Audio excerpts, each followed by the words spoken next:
Tomorrow's Super Bowl will mark the first time in NFL history that both teams' starting quarterbacks are black. Patrick Mahomes of the Kansas City Chiefs and the Philadelphia Eagles' Jalen Hurts. It was 35 years ago that Doug Williams became the first black quarterback to start and win a Super Bowl. He threw a record-setting 4 touchdowns in a single quarter and was the game's MVP as Washington beat the Denver Broncos 42-10. But since then, only 7 Super Bowl quarterbacks have been black. I recently spoke with Doug Williams. I asked him about the moment when Kansas City kicked a game-winning field goal to set up this weekend's historic matchup. I'm sitting there wondering if this ball gonna go up through the uprights, and when it did, I can honestly say that I got chills. I mean, I got chills. I got emotional. I got tears in my eyes. No water was running down, but it was there. And I couldn't move for a few minutes. And I just kept saying to myself, yes, yes. And it wasn't about the fact that at that moment we was going to have two young black quarterbacks going to the Super Bowl. It was really about the guys who was denied opportunity before me to get a chance to play in quarterback in the National Football League. And you look at it from the standpoint, if they had gotten that chance, would Doug Williams been the first, or would these two guys been the first 2 black quarterbacks? And you just can't help but to take yourself back and just wonder why and feel for those guys who didn't get a chance.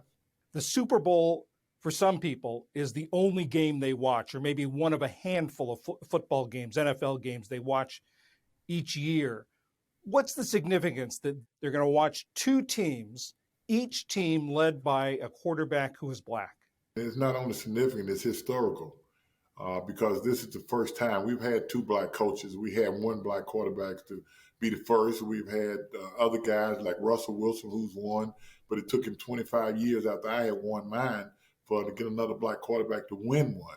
You talk about black quarterback, historically, the myth has always been you can't lead a team to the championship. You can't think.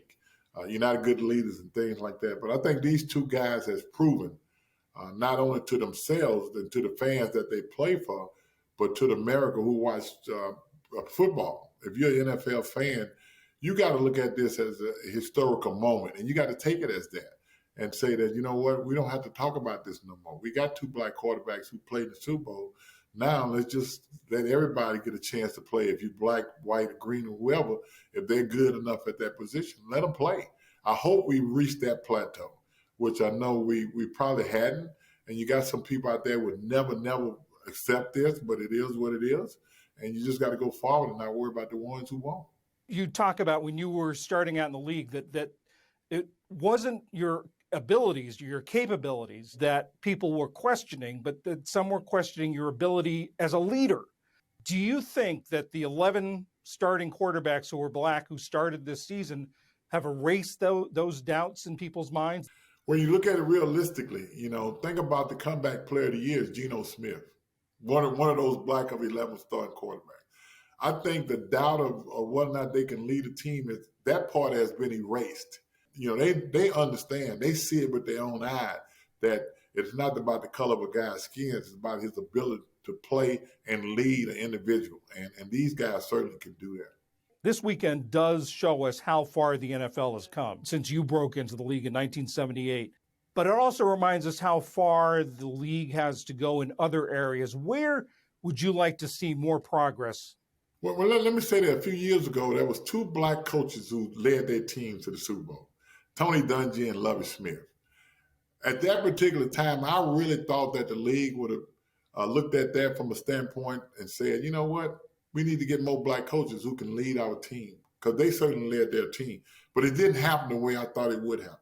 I think that is the one area that really, really needed to be worked on, the coaching, the general managers.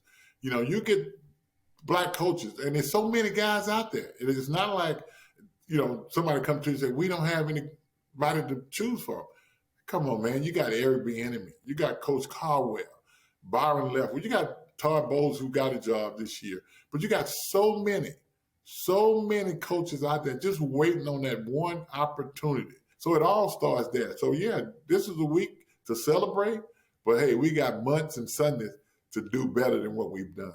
You've got a son who's an assistant coach down in New Orleans for the Saints. When his resume gets to the point where he's looking for a head coaching job, do you think he will get a fair shake?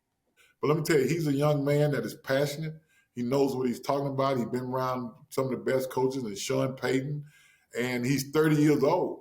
So in my estimation, he can work his way up the line to be the offensive coordinator or the head coach.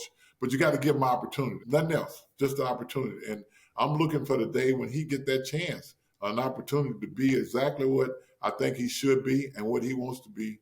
We should mention his name is DJ Williams, and his father, Doug Williams. Thank you very much for your time and your thoughts. Thank you for having me. Appreciate it. One more note. Tomorrow, history will be made again, but this time on the sidelines.